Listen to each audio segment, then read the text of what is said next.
What's cracking, y'all? You are now watching Boo TV. Appreciate you for stopping in. Like, comment, subscribe, hit the bell, stay notified, and let's get into the topic for today. What's cracking, y'all? Found this video randomly. The dark side of Showtime, what the NBA doesn't want you to know. And based off the thumbnail, and I guess really the title, this is going to be a bit of a deep dive. I'm assuming, I haven't watched it, but just trying to piece it together. Seems like we're going to get into the details of the debauchery swirling around Magic Johnson.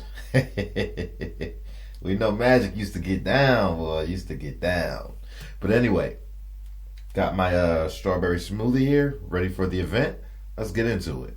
The Showtime Lakers are often thought of a team that, quote, helped save the NBA, as the emergence of megastars and lovable personalities such as Larry Bird and Magic Johnson helped change the narrative on a struggling league that was riddled with drug problems. It was also often thought of as unmarketable into the multi-billion-dollar conglomerate that we see today. Magic Johnson, the charismatic leader with an infectious smile, and Larry Bird, the humble superstar with an unrivaled competitive spirit. Winning a total of 8 championships and 6 MVPs combined throughout the span of the 80s, Bird and Johnson delivered fans performances that would go on to echo throughout basketball history on a nightly basis. However, while the good side of these two legendary players and their respective teams who helped save the NBA are idolized in our little succinct of humanity, what about their more shadowy side, the darker side to their colossal egos that they don't want you to know or remember? Especially for Magic Johnson and the Showtime Lakers, who former Showtime Laker player Michael Cooper put it, were a team full of whores, and Magic Johnson was the biggest whore.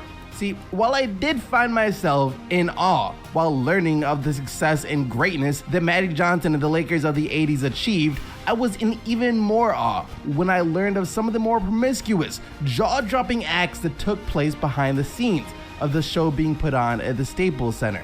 And that is what we're going to be taking a look at today, the shadow side of Magic Johnson and the Showtime Los Angeles Lakers. Before I was married, I truly lived the bachelor's life. I'm no Wilt Chamberlain, but as I traveled around NBA cities, I was never at a loss for female companionship. I confess that after I arrived in LA in 1979, I did my best to accommodate as many women as I could, most of them through unprotected sex. This quote was from Magic Johnson detailing how he came about to attract the HIV/AIDS virus during his career.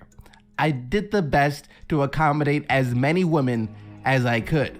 That singular phrase sums up the entirety of not just Magic Johnson's life off the court, but the lives of every member of the Showtime Los Angeles Lakers, from the then owner of the franchise, Jerry Buss, all the way down to the 15th man on the roster. None, however, were more into the giving spirit when it came to young, influenceable women than Buss and Johnson.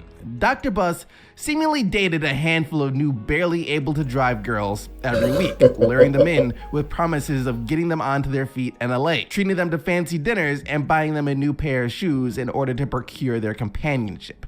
Buss even going as far to keep a record book with photos of his conquests to show off to his friends after the fact. Which, as scumbaggy as that might sound, he wasn't completely heartless with the women he saw, as Buss did pay for most, if not all, of their college expenses and was also happy to oblige with any other financial expenses that they may need assistance with. Not only that though, Buss even stayed in contact with some of them to make sure that everything was all right with them after he had moved on to the next young thing. He wasn't a bad... Buss was the ultimate sugar daddy. Damn. Now, a couple months ago, and for the longest, I didn't know that Jerry Buss was the guy that pretty much introduced Magic into that lifestyle head on. When he got with the Lakers initially. I learned that through a documentary a couple months ago. Guy, just a bit eccentric. And the eccentricness and promiscuity of Bus could even be seen as child's play when it comes to Magic Johnson and his relationships with women. See, while Magic Johnson takes pride in the fact that he's been able to go his whole life without the use of alcohol or drugs of any kind, that's probably only because Magic had a different way of coping with the difficulties of life. Women. An exorbitant amount of women. Imagine this scenario for a second. You and a bunch of your friends take a trip to New York, pull up to a hotel, and in the lobby you find a gaggle of women all dying for the chance to throw themselves at you. And not only that, but after getting through said group of women and making it to your room, you're greeted with hundreds of different perfume-scented cards, each with a different woman's phone number inscribed. Now, if you're a guy like me, this is a scenario that goes beyond your wildest imaginations. For Magic Johnson and the rest of the Showtime Lakers, though, this was often just another Tuesday in the office. Yeah. So no matter what the city or hotel that the Lakers stayed at least 40 to 50 women would be in the lobby of their hotels waiting for the players. More specifically, waiting for Magic Johnson. And as Magic Johnson said himself, he felt it was his duty to accommodate as many of them as possible. So Magic would simply take an armful of women back to his hotel room for a bit before sending them on their way. Unlike Dr. Bus, though, Magic had no intentions of checking in on these women later down the line. For Magic, it was simply on to the next. And speak. Magic was on his smash and pass. On to the next one, baby. Don't call me back. I don't want to talk to you ever again. I'm not Dr. Bus, baby. We get it in, I kick you out. We on to the next one, baby. That's Magic. Yo, this dude is wildin'. Speaking of which, the fun wouldn't stop there. See, after accommodating the groupies from the hotel lobby, Magic typically called a couple of the perfume-scented numbers that were waiting for him in his hotel room for a post-groupie pick-me-up before heading to practice. Yeah, this was a typical day for Magic Johnson before practice. After practice, Magic once again will link up with a handful of more women who will be waiting for him outside of whatever facility the Lakers were currently practicing in before heading out for the night to the club with some teammates who stated that Magic would always have at least 20 to 30 women draped along his arms on the way to the club. And as you can probably guess by now, after a night of clubbing, Magic would take a few more women with him back to his hotel room, do the deed, send them on their way, and then call it a day, only for the process to repeat itself the next day and every other day throughout the entire 82-game-long NBA season. Meaning that, on average, Magic Johnson was sleeping with a minimum of 12 to 15 women per day. And even if we take the low end of that, say 12 women per day, and say instead of sleeping with that many people every day, that he only slept with anyone at all 182 days of the year, so about half the year instead of the full year, that still gives Magic a body count of well over 2,000 women per year. And that's looking at the lowest possible scale, with the high end of the scale being anywhere from around 5,000 to 6,000 women per year. Holy shit.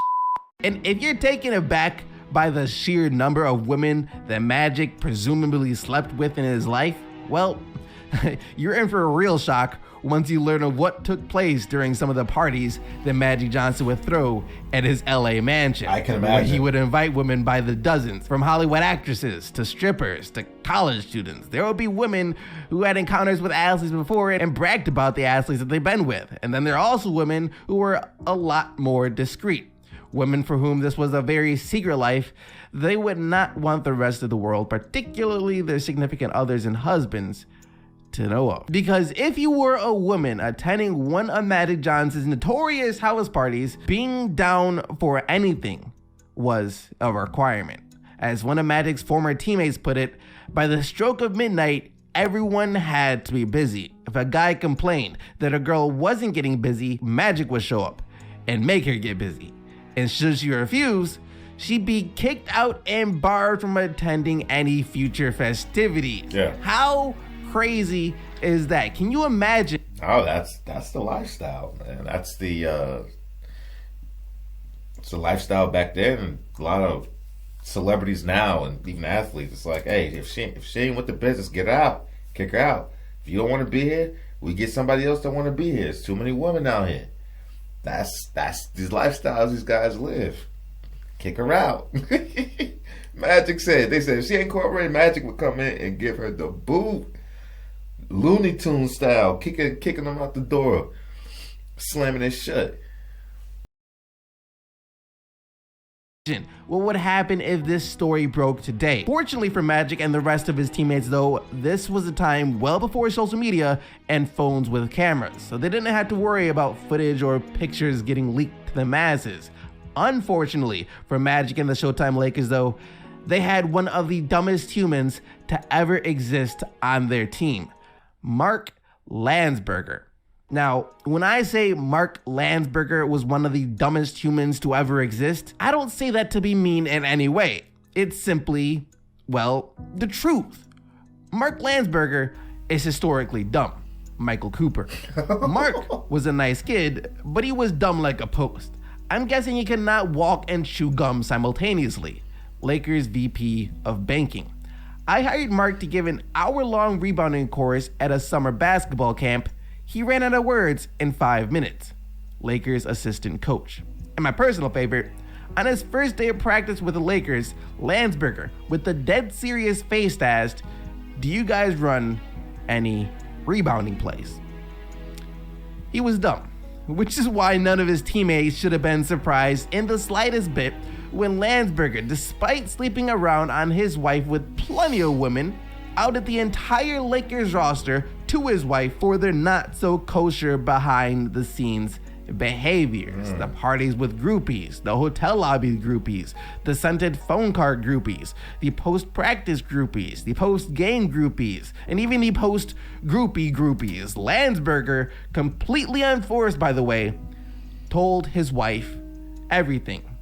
One man, D'Angelo Russelled an entire NBA roster, resulting in all of the housewives from the Lakers players discovering about their husbands' infidelities. Granted, upon hearing firsthand from Landsberger of what their husbands had been doing behind their backs, most of the wives said that they had already had a strong suspicion that that was the case. And some were even fine with the husband sleeping around, since they said it was just one less time they'd have to do him any favors, which I suppose is good, because I don't think the players on the Lakers could have stopped living their swinger lifestyle even if they tried. It's what happens when women aren't just offered to you on a nightly basis, but thrust upon you on a nightly basis. Which leads us to the creme de la creme, the piece de resistance, the pinnacle of all debauchery, the Forum Club, aka the Staples Center's exclusive brothel.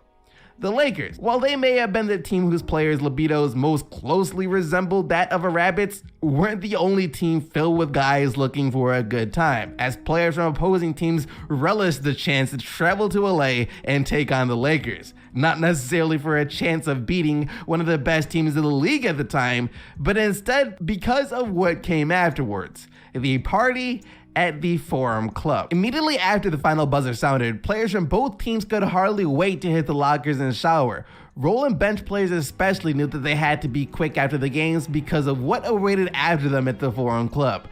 A buffet of women from which even players from opposing teams could have their picking. Only catch is they had to get there before Magic. Once Magic arrived, all bets were off. And though players did make up a majority of the male figures in the Forum Club, players weren't the only ones who attended these parties. Musicians, artists, actors, football players, baseball players, anyone who was anyone in the LA area would often drop by as well, for the women, for the drinks, and for the drugs. All of the drugs. Now, when most people think of drugs in the NBA, our mind takes us back to the 70s, before Magic and Bird, when the league was riddled with players addicted to cocaine. And while the NBA did have its most public battle with drugs back in the 70s, you'd be misguided to believe that with the emergence of Bird and Johnson that the NBA's narcotic problem magically disappeared. Right, that's especially true. On the Lakers. Yeah. If anyone says Lakers didn't have guys who did blow, it's laughable. there was never a shortage of cocaine.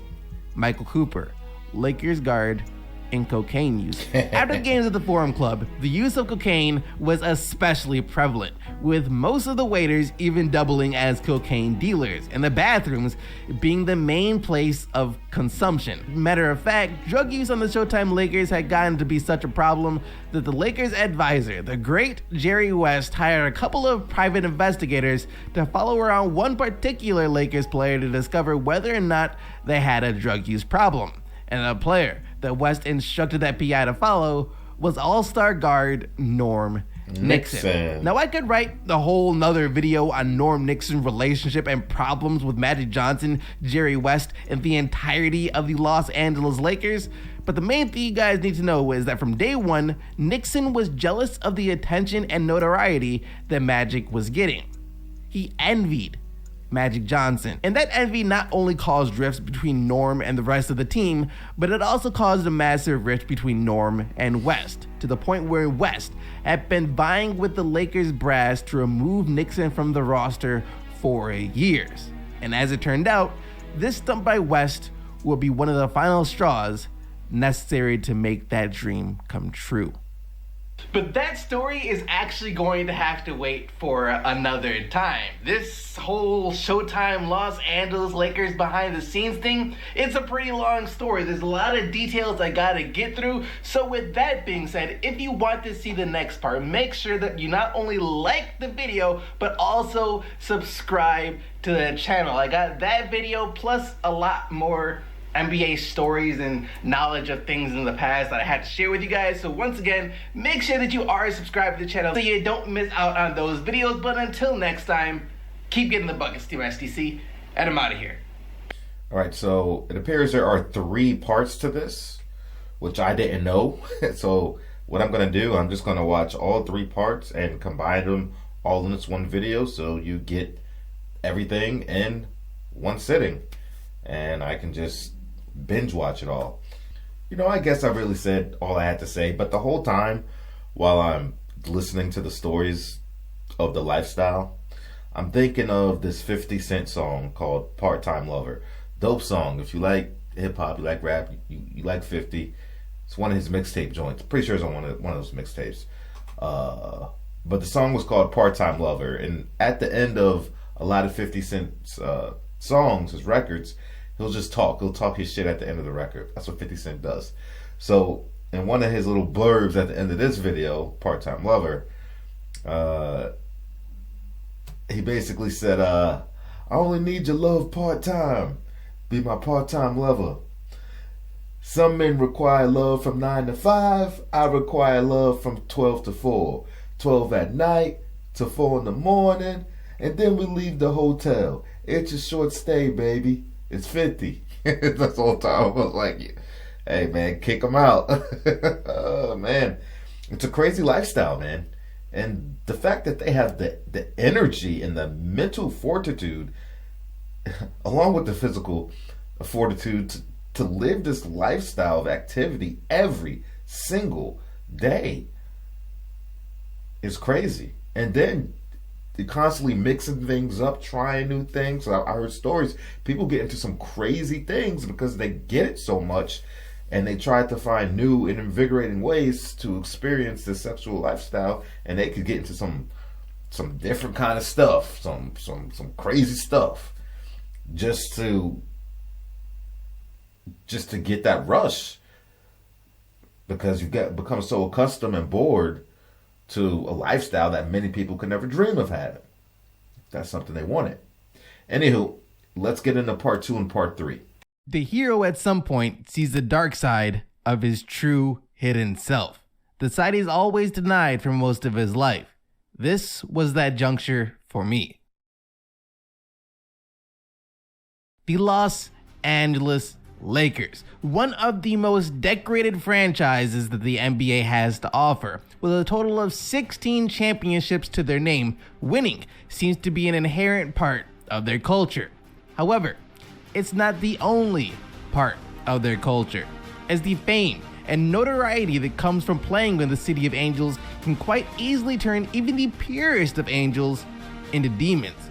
With the parties, the women, and the drugs all being ever present, tempting you at every corner, it would take a man with the moral code of Jesus himself to be able to remain pure in the midst of temptation's sticky web. Or maybe it would simply take no more than a man by the name of AC Green, whose story is just one of many stories that are to be discussed when it came to what some call the greatest decade in Lakers history. AC Green is an angel. And he used to be brought up at church. And I used to go to church every Sunday with my family in Sunday school. They would say, hey, look up to this player, AC Green. I think he was even a pastor at one point, if I'm not mistaken. But he truly tried his best to live a life walking with the Lord Jesus Christ. With God. He was really about that lifestyle. AC Green was. Welcome to part 2 of the shadow side of the Showtime Los Angeles Lakers. The average backcourt man gets about 300 rebounds a season.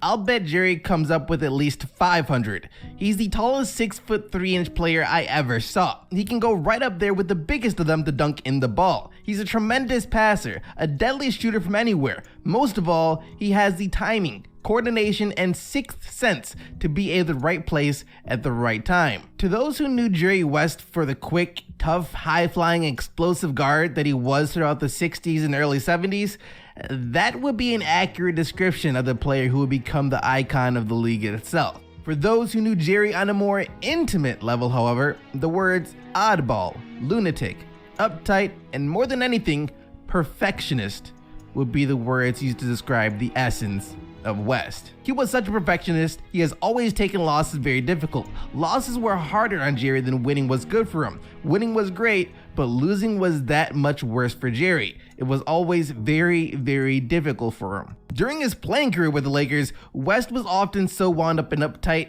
that merely missing a single shot could put him in an agitated funk for the rest of the game. His need and desire to be perfect and do everything he could to help his team win on the court was so strong that West himself said that it would drive him to the depths of depression on a regular basis.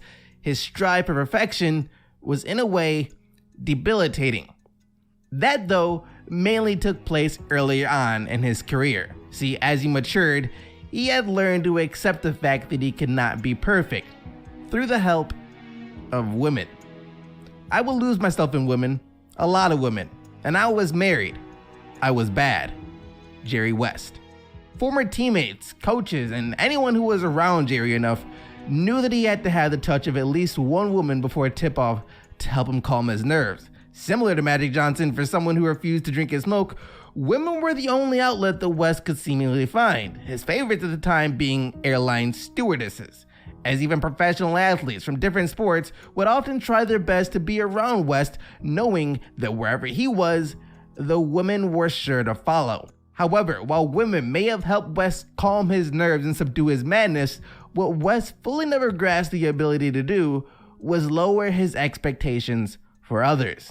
As since West demanded a certain level of perfection from himself, he demanded an equal level of perfection from others. And that trait of West would carry on throughout the entirety of his playing days and into his coaching days, where he would have his first encounter with a player who would, over the course of his career with the Lakers, would come to know the full depths of the madness that is Jerry West. Jerry could never understand why his players couldn't go at it with the same ardor and passion that he did. Jack Ramsey. Jerry's just going to have to understand that there are only so many Jerry Wests around.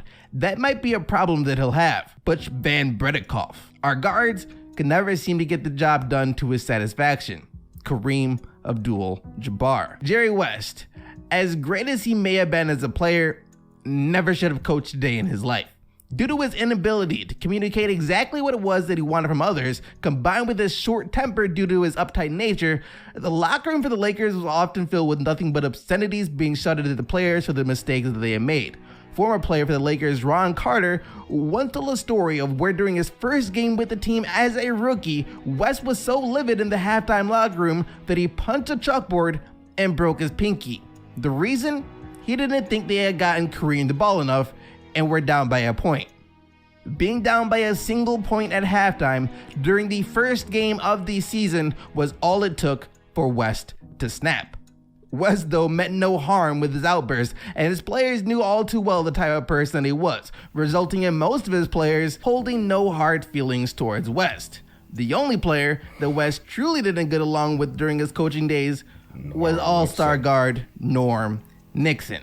Now, just before Magic, there was Norm, who was one of, if not the fastest player in the league. Even during the times after Magic Johnson was drafted, though Magic was considered by all to be the best point guard in the league, Nixon wasn't too far behind. He could play. The problem was, he knew he could play. See, while Jerry West could get mad at anyone and everyone for the lack of perfection, he hated very few people and very few things. Matter of fact, the only thing West hated when it came to basketball was losing. People who didn't hate losing as much as he did, people who didn't want to win as much as he did, and not the least of which, players who put themselves before the success of the team. Jerry West hated selfish players. And Norm's seemingly inherent selfishness, combined with Jerry's expectations being higher for Norm due to the position he played, resulted in a relationship that would only worsen with time, especially once Magic Johnson was added to the mix.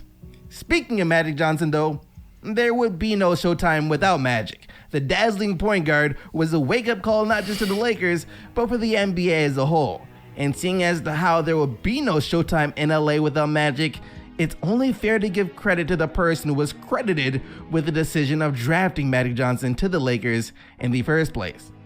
Jack Kent Cooke. In part 1 of this series, we talked about the owner of the Lakers during the Showtime era, Jerry Buss, and the penchant for young women that he had. Now in part 2, we have to discuss the previous owner, Jack Kent Cooke, whose treatment of people, women especially, was foul enough that even the coldest of hearts shiver when hearing of his sadistic ways. He was the number one asshole who ever lived. He was totally, absolutely, unbelievably wrapped up in himself and had no respect for anyone but himself. Rod Hudley. If Jack Kent Cooke were to rise up from his grave today, the event would be seen as the reincarnation of evil. See, Jack Kent Cooke didn't just purposefully go out of his way to belittle people. He went out of his way to belittle them while making them confirm his belittlement. Clay Rothman, the then president of booking for the Los Angeles Lakers, would come to know this side of Cooke all too well, as he would regularly call her into his office, berate her in front of at least one other high-powered executive of some kind, make her say that she would never do what it was that she was yelling at her for again, have her do a twirl, comment on her looks for the day, and then send her off. That's a disgusting. 1. 2, I cannot stand people that just berate people. People that come off very condescending to people, especially in a work environment. It's just, I've always thought that was disgusting, man. No, it's like some people like unnecessarily, like they just have this power, or they have this what's the word I want to use? A superiority complex, and they always feel the need to, display their power and authority, even if it's at the expense of other people, in front of other people. It's disgusting. Can't stand that shit.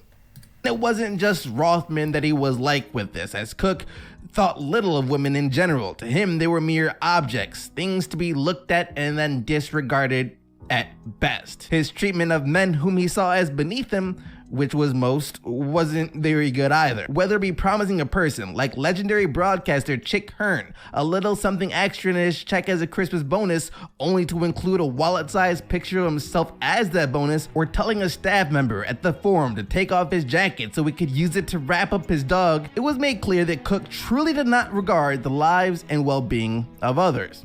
The worst victim of his wicked ways, however, was his wife, Jeannie Cooke, who after more than a decade of putting up with him in a quarrel that resulted in Cooke suffering a broken arm, finally escaped from his clutches, only after she attempted to take her own life 4 times. Jack Kent Cooke was a monster.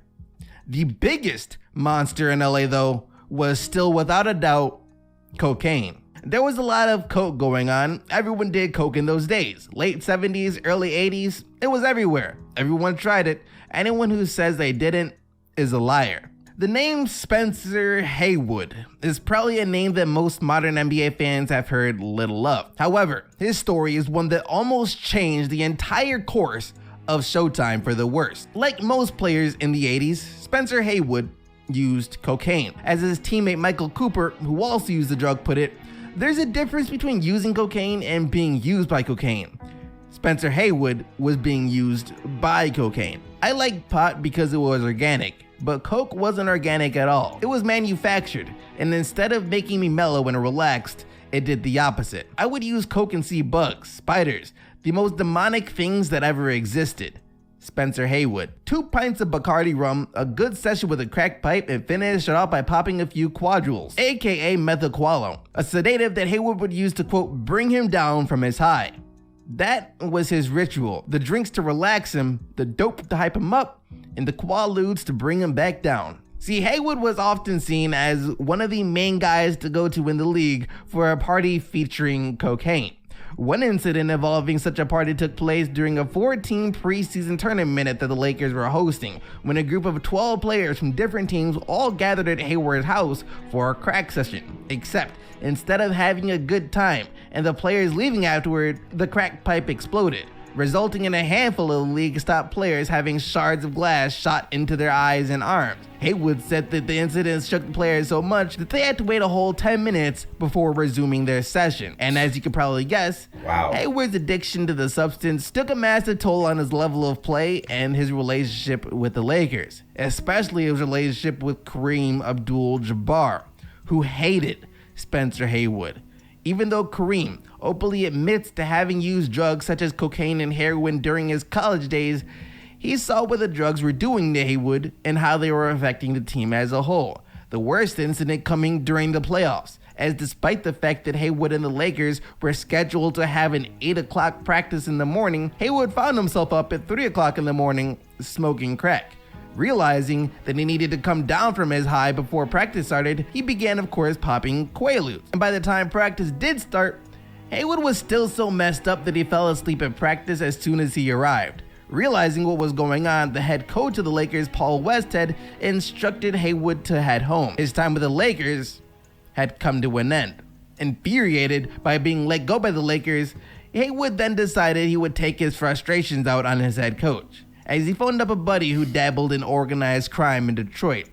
Haywood was completely determined to take the life of his former head coach. They were going to do the job for free, for the sake of friendship and the prestige of having done a favor for old Spencer Haywood. The plan was foolproof, Spencer thought. His buddies would sneak into Westhead's driveway, cut the brakes on his car, so the next time he was driving down the long, winding road he lived on, bang!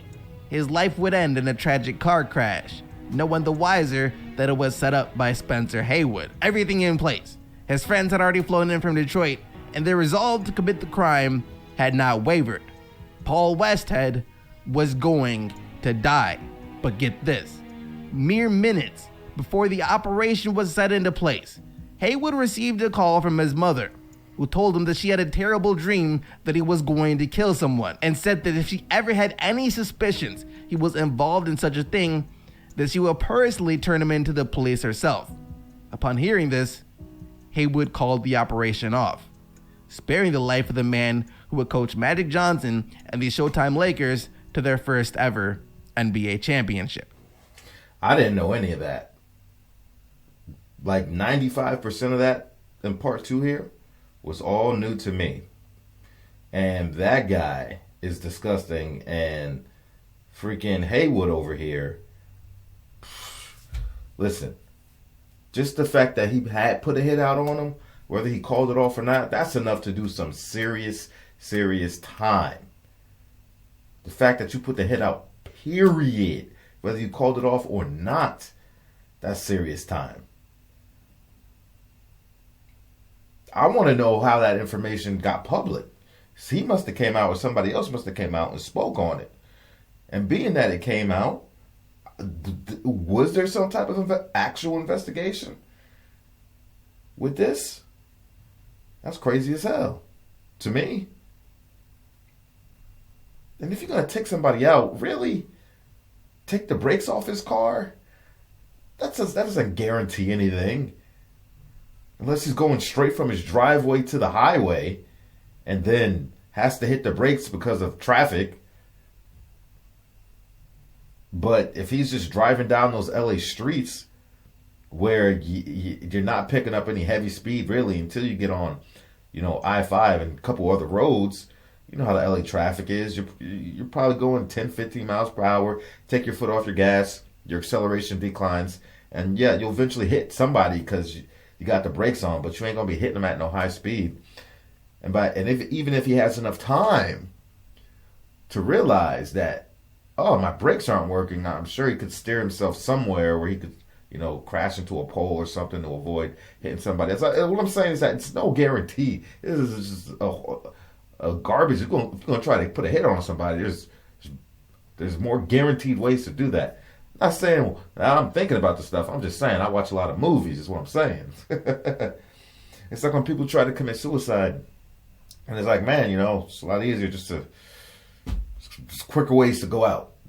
Easier and quicker ways. But some people do these elaborate things. It's like, that's a lot of work. That's a lot of thought. But that's do it a lot easier. But people that do it that way, to me, I feel like tells me that they're not all the way in.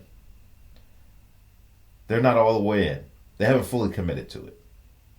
At least that's how I interpret it. But who am I?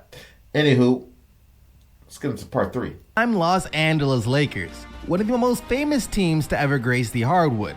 Time and time again throughout the 80s, Magic Johnson and the rest of Hollywood's newest great attraction left basketball fans across the world in awe at the marvels they would accomplish on the court. As a competition between Larry Bird and the Celtics and Magic Johnson and the Lakers thrust the once on the verge of dying league right into the hearts and homes of many across the nation. However, as we discussed during the previous 2 parts of the series, the Lakers of the 80s had just as much going for them off the court as they did on it, and it seemed like the brighter the lights began to shine on the team, the larger the darker side, or the shadow, grew too. Ladies and gentlemen, welcome to part 3, the finale of the dark side of the Showtime Los Angeles Lakers.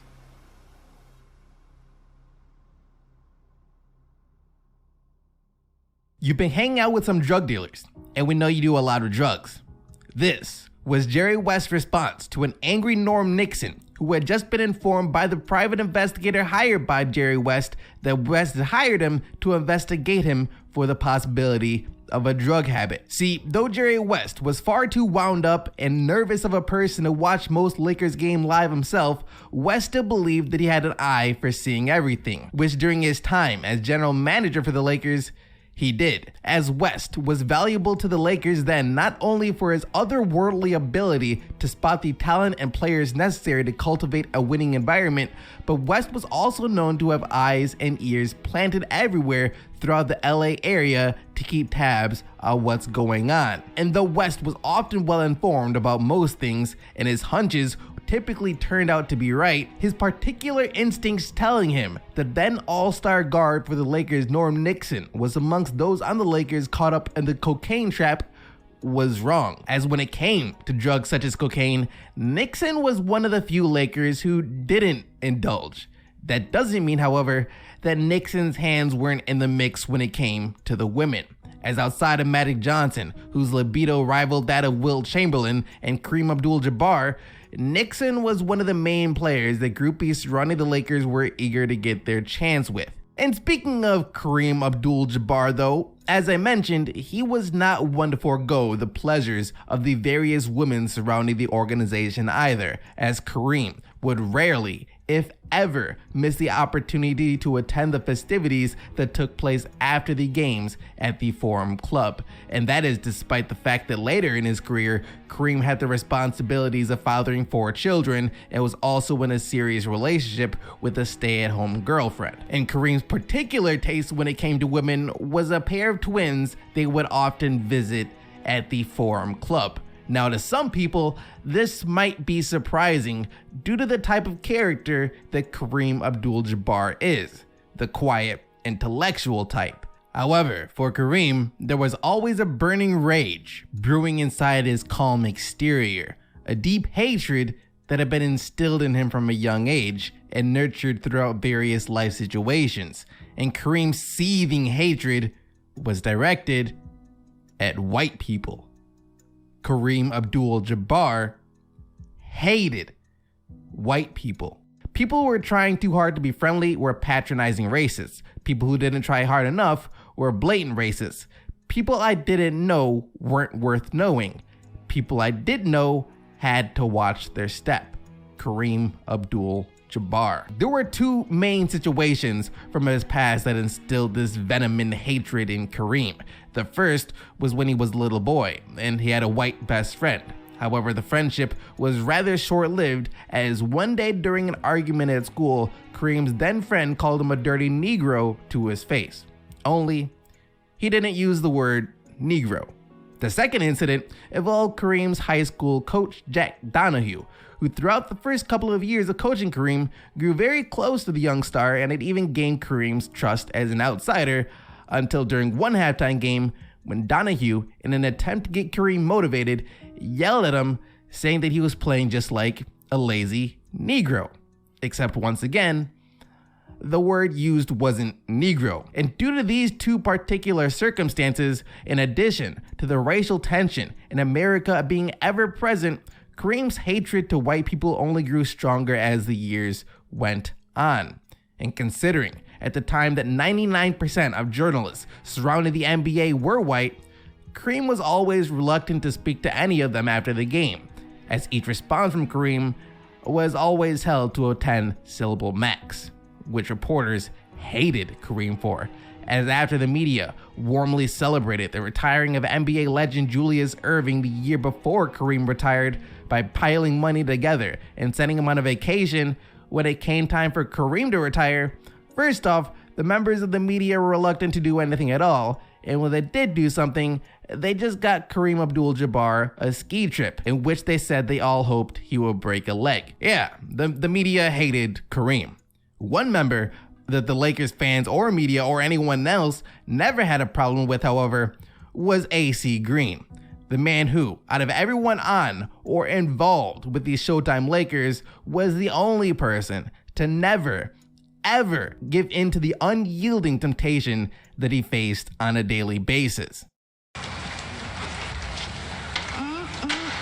So many men, so little time. Girl, I know what you mean. Oh, and look at the muscles on them. Gorgeous. Oh, I want that one right there. And I'm gonna get him. Come on, girl, let's go.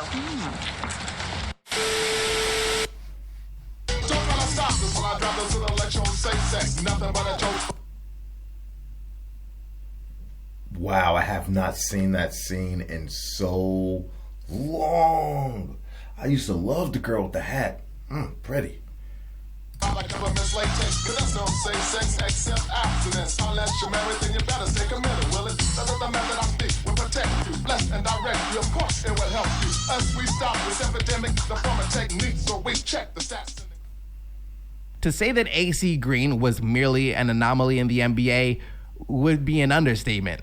If you weren't addicted to a drug of some kind back then, you were addicted to women, or drinking, or any combination of the three. No one did nothing except AC Green.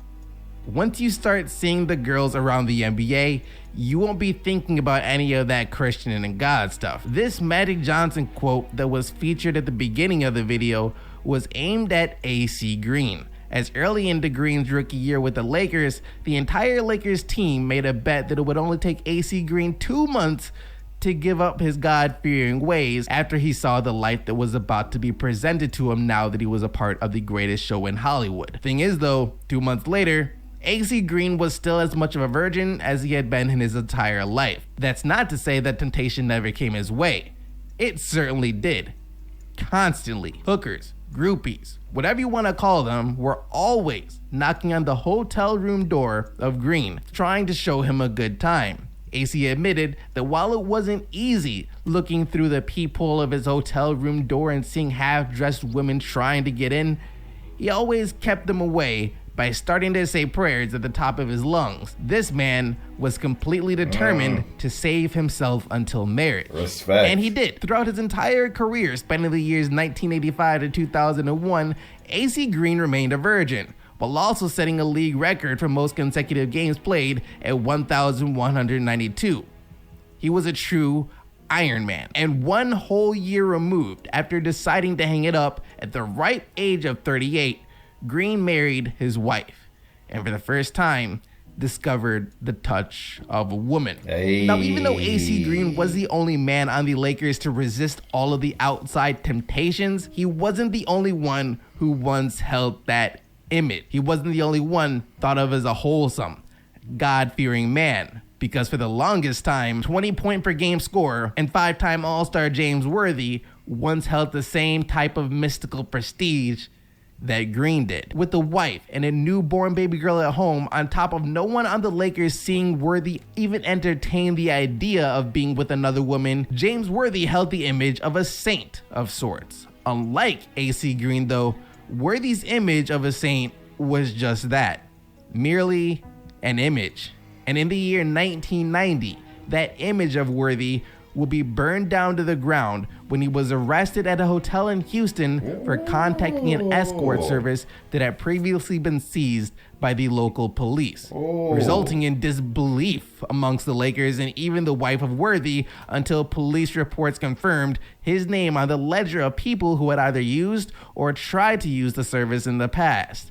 And just like that, the invisible force field that separated Worthy from the rest of the players in the Lakers came crumbling down, with the end result being his wife leaving and taking their newborn daughter with her, saying that she didn't want her daughter to grow up thinking it was okay to stay with a man who had been unfaithful. And as twisted as this might sound, Worthy being left by his wife may have made one member of the Showtime Los Angeles Lakers quite pleased, as he often thought of wives, spouses, and just about everything that wasn't basketball related as a waste of time and as a distraction. And this person was none other than Pat Riley. Sounds about right. I had to work with the man, and the guy just wouldn't talk to me. It was so dysfunctional. He really became the most miserable, messed up bastard. The above quote is a description of Pat Riley from the then Lakers head of media, John Black. This quote, though, took place after Pat Riley had already coached the Showtime Lakers to 4 of their 5 championships, and he had been cemented as one of the most brilliant minds in the game. The description given by Black, though, wasn't always an appropriate description of Riley, as during his first years with the Lakers, Riley was well liked by all the players and pretty much everyone within the organization except for Kareem Abdul-Jabbar, as he and Riley rarely, if ever, saw eye to eye. And it wasn't just the players or the Lakers who liked Riley either. For the most part, the clean-cut, dapperly dressed Riley was just as big of a presence in Showtime as anyone not named Magic Johnson. The problems for Pat Riley, however, didn't start to occur until after he started winning and kept winning. As with every championship the Lakers won, the larger and larger the ego of Pat Riley began to grow. I went through a period of time from 1987 to 1990 where my ego got totally out of control, but I was young and had a great team. We won all of these championships. I was getting all of this credit. Pat Riley. Pat Riley once went on a tirade in the Lakers locker room after he spotted that some of the players' wives were in the crowd of an away game when the Lakers lost by 3 points to the Boston Celtics.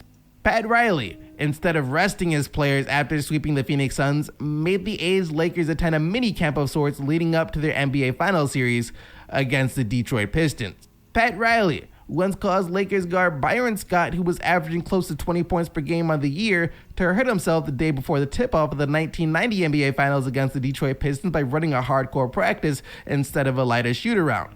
Pat Riley once thought he was God.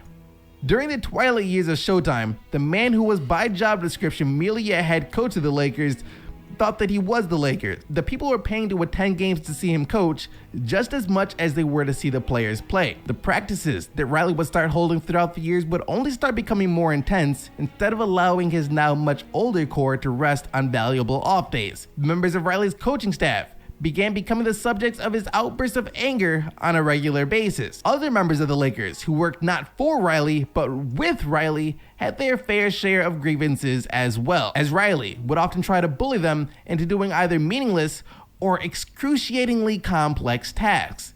For example, John Black, the Lakers had a media relations whose job it was to work with Pat Riley, and how the Lakers should relate to the media tells the story of how Riley once tried to force him to write up a detailed statistical breakdown of each player after game, a task that was clearly not part of his job description and would take hours to accomplish. Upon refusing, Riley began treating Black like literal garbage, even going as far as refusing to talk to Black, making it almost impossible for him to do his job adequately.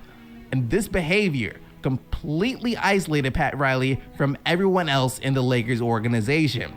Even Jerry West, who was teammates with Riley on the Lakers during his playing days, grew to dislike him, as their outlooks and ways of working with people couldn't have been further apart. Which is why immediately after the Lakers lost to the Suns in the 1990 Western Conference Finals, ownership and management decided that it was time to close the book on Pat Riley and, in essence, the entirety of the Showtime Los Angeles Lakers. So that's from a YouTuber/YouTube channel called Zach Lee. As always, I'll put the links to these videos in the description of this one. If you want to go check out the channel, hit the subscribe button.